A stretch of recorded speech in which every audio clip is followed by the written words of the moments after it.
Hey there! Welcome to the second lecture of week 6. We're going to talk about strategies to promote evidence-based thinking here. And we started in the previous lecture with some principles of learning and education in general. Here I want to go more into detail on specifically what's important for teaching people about nutrition and helping them sort through the confusing nutrition news that's out there. Our agenda for this lecture is discuss the problem of consumer confusion, and then talk about some strategies and skills that we as educators can share with consumers to help them discern evidence-based news from distorted news. So first of all, the modern access we have to information, this can be both an opportunity and a pitfall. Anyone can publish anything online. It's easier than ever to reach people with information, and the internet really bars no author, whether or not they're qualified to talk about what they are talking, writing, or blogging about. The public is more and more interested in nutrition, which I think is a good thing. So this interest and awareness in healthy eating and living is really growing, but often people's interest level, I think, surpasses their skill and discernment about what is reliable information. And this is true both as consumers of information, both in terms of like what they should digest and believe, and then in terms of what they then share themselves with other people. So we have a lot of authorities out there today, and some of whom really are authorities and some of whom are pseudo experts. So if you Google nutrition news, this is no longer current, this screenshot, but if you Google nutrition news, you get a similarly mixed bag of hits. You get, Huffington Post, maybe Harvard or science blogs, also recipes and other really not credible sources of news. So this is what people are trying to wade through, and this is part of the reason that they're so confused and frustrated, because it really is an overwhelming amount of information, and sometimes people don't have the skills in order to figure out what's trustworthy and what isn't. This has been documented in research. Contradictory news creates consumer confusion. Unfortunately, people are frustrated, and people who are exposed to contradictory news express more confusion, and they're also more likely to express doubt about nutrition guidelines and less likely to adhere to healthy lifestyle recommendations because they kind of think, well, what's the point? Nobody agrees. It doesn't matter. So this is really too bad. This is where we as nutrition educators have a responsibility to help people wade through this confusion. And I think it's helpful to think about first where the sources of confusion are. People, first of all, as we know from a previous lecture in this course, people learn about nutrition from the media. Television and magazines are top sources of nutrition information, much more so than doctors or dietitians. This is another thing, people are very frustrated about their weight. As we know, 2/3 of adults in this country are overweight, and in general, with some exceptions, people are relatively frustrated about that, and I think that tends to make them vulnerable to charlatans and other fad diets or things that aren't so evidence-based because they're really desperate for a solution. Now, another thing is news gets regurgitated from press releases for research in the media, as opposed to publishing the original papers or directing people to them. Those are rarely shared.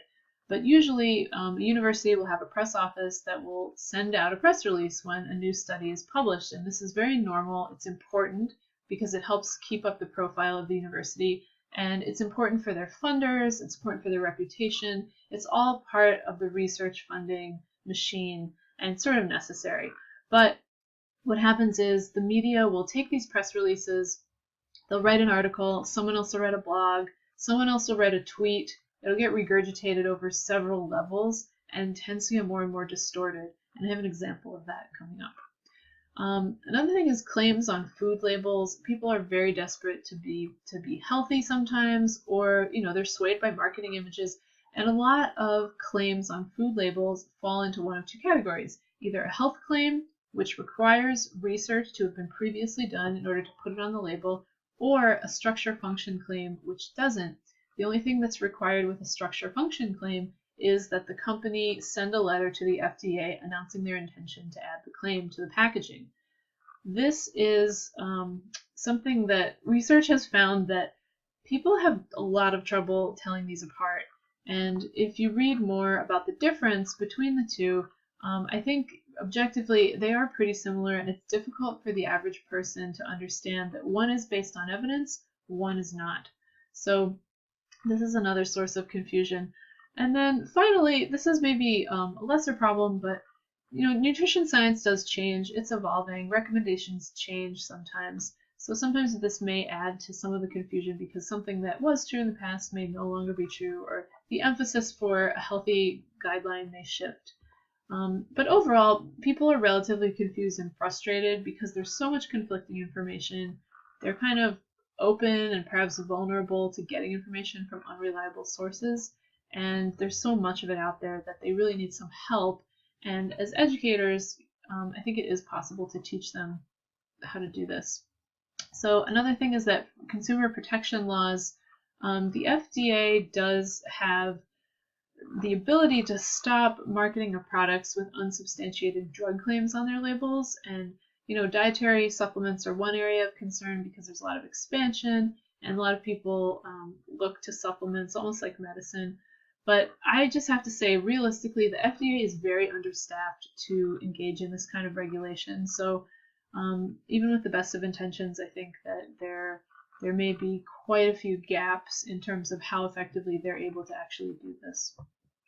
Okay, so when thinking about what kind of impact these distorted or cherry-picked pieces of nutrition news that we hear about here, there, everywhere have on us, I just want to do a quick exercise in this lecture. So I'm going to show you 3 pieces of a picture, and you can think about what they are and just try to make a guess and keep it in your mind for a little bit later. We'll come back to this and find out what it is. Okay, so again, these sources of nutrition information that we have here are just some examples. As I was mentioning, food packaging and press releases from research. So there's marketing information on food packaging, like help support your child's immunity, which is a structure function claim, although it sounds like a health claim. And this is an example of how this is so confusing for people. And then you have actual research results that get transmitted via the popular media, like the effects of nutrition, puberty, and dancing on bone density, and adolescent belly dancers. But typically, you wouldn't actually read the real paper. If you were a consumer, you would hear a press release about this paper, and that might get translated into like a short article or something. So here's an example. Scientific proof that popcorn is healthier than fruits and vegetables. There's the headline, and here's the beginning of the article. Next time you're stuffing your face with popcorn, don't feel guilty. A new scientific study shows that, far from being junk food, popcorn packs a bigger, better nutritional punch than fruit or vegetables. So this came from the Gizmodo blog post, Scientific Proof that Popcorn is Healthier than Fruits and Vegetables. Okay, it's a blog. This is where a lot of people... So Gizmodo, this blog, got their information from Science Daily, which shared a reprinting from the American Chemical Society from Newswise, which is their online news feed. So when Science Daily shared this reprinting, this is what the information looked like. Popcorn, the snack with even higher antioxidant levels than fruits and vegetables. Popcorn's reputation as a snack food that's actually good for health popped up a few notches, as scientists recently reported that it contains more of the healthful antioxidant substances called polyphenols than fruits and vegetables. Okay, so we're getting closer to the real story here. It's not that this one food is more healthy than an entire food group. It's that they have more polyphenols than fruits and vegetables, which is only one of several antioxidants. Got it. So you can find out where Science Daily got this information from by clicking on the original link. And they got it from the press release of the conference at which this information was presented. So at the bottom of the page, this third article has the abstract written by the researchers themselves about the research and outcomes. And I would say the abstract here is really the original source. So the abstract actually said, popcorn, one of the most popular snack foods in the world, is known for being a high-fiber healthy food. Research has found that popcorn contains significant amounts of the class of antioxidants known as polyphenols. Being a popular snack food, polyphenols from popcorn are possibly part of a large portion of the polyphenol dietary intake. Okay, so Now we're getting the real story. It's not necessarily that popcorn has so many more polyphenols than fruits and vegetables. It might be that people don't eat very many fruits and vegetables, so popcorn is offering them an option where they wouldn't otherwise get polyphenols because none of the other foods they eat have them. So this is kind of this is a great example of how the original information got relatively distorted as it got reposted, reprinted, and sort of regurgitated. So I would suggest help people consider looking for the original source, click on those links. You can usually find it. And I know that as health professionals and as researchers, perhaps we've already been trained to do this, but I think it's kind of eye-opening for consumers sometimes. And it's not hard. It is possible because most blog articles do have a link to show where they got their information. So what to focus on when you're teaching consumers about what to trust in the news? First, the body of scientific evidence. It may not be possible for them to evaluate the body of scientific evidence from one article, but they should at least be cautious about drawing strong conclusions from an article that seems to come out of nowhere or have a conclusion that they've never heard of. So just be careful about being swept away by news of simply the most recent study. And then always suggesting to them, ask, how do individual studies fit together to create a bigger picture? Does one confirm previous findings or cast doubt on it? And then finally, make sure the research is peer-reviewed. Can you find it in PubMed? A lot of consumers don't even know about PubMed, Web of Science, or some of the other search engines that are out there. So these are good things to direct them to. So just remember, though, it can be hard for people when research already takes a reductionist approach, and the media frequently cherry-pick research results to report and share. So back to our exercise, thinking about how these particular angles or pieces of information get cherry-picked and reshared. What did you think this was? I'll let you think for a second. And here we are. So this is a portrait of Rudolph II, Holy Roman Emperor, painted as Vertumnus, the Roman god of the seasons, by Arcimboldo. And he was an Italian painter who painted a lot of portraits of people using food. Pretty fun, kind of relevant for nutrition. But as you can see, when you just pick apart a tiny little piece of the bigger picture, it's often kind of impossible to tell what's really going on. So this is just a good metaphor to remind people about. And I think that, as scientists and as health professionals too, even we can get swept away in some of these more reductionist results. So it's important to try to keep perspective when possible. So some other questions that you can consider asking or suggest to people that they ask is, how many citations are there in an article or blog? Are original peer-reviewed studies being cited, or is it just other media and secondary sources? Anecdotal evidence, remember, is not the only source of evidence, hopefully, if someone's making a health statement. And if you are looking at original peer-reviewed research, who funded the studies?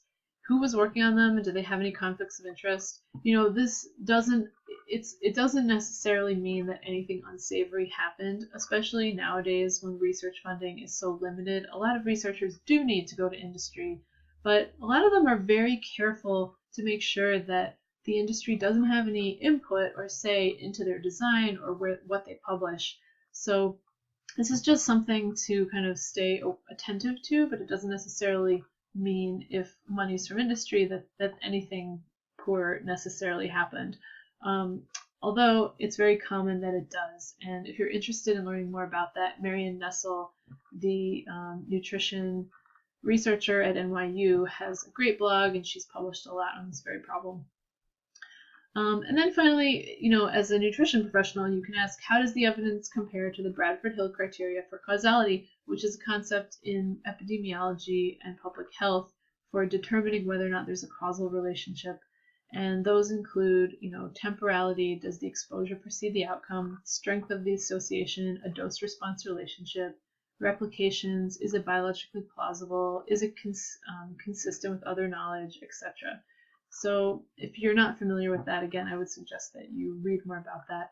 But overall, if you're looking for one exciting, new, revolutionary result. I'm sure you can find it in the media, but usually theories are formed when you have many replicable, repeated, consistent results from many different study designs and experiments. So it's important to, I think, for consumers, try to emphasize that message and temper their excitement a little bit when they hear about the latest fad diet or superfood that sounds like it's going to solve world hunger and create world peace. So I like to give people kind of a roadmap to evaluate nutrition news. And so I would suggest, as educators, you might consider sharing some of these strategies with people. Maintain a healthy skepticism when encountering news. Check the author or expert's credentials. Look for possible conflicts of interest. Who funded the research? Does the author receive income from the product? It's something to take into consideration. Digest the information. Look for clues it's taken out of context. What does it say about total diet and lifestyle as opposed to one food or one particular nutrient? Is it evidence-based? Can you get back to some scientific citations that are used as supporting evidence? And then evaluate or track down the source. Was it a primary source, a secondary source, a blog, a tweet? Go back to the original source if possible. And finally, what's that original source saying? Check that it's consistent with the message you encountered. It may not be. So this is the roadmap that I share, and as an educator, you'll develop your own kinds of tools, but I thought this would be helpful when you're possibly training other people to sort through all the confusing nutrition information out there. I think it's a very challenging topic, but it's really worthwhile. People are very grateful when you can give them some tools that will clear up some of their confusion. So coming up in the next lecture is best practices for different forms of communication, including written, oral, and presentation. And I will see you there and look forward to it.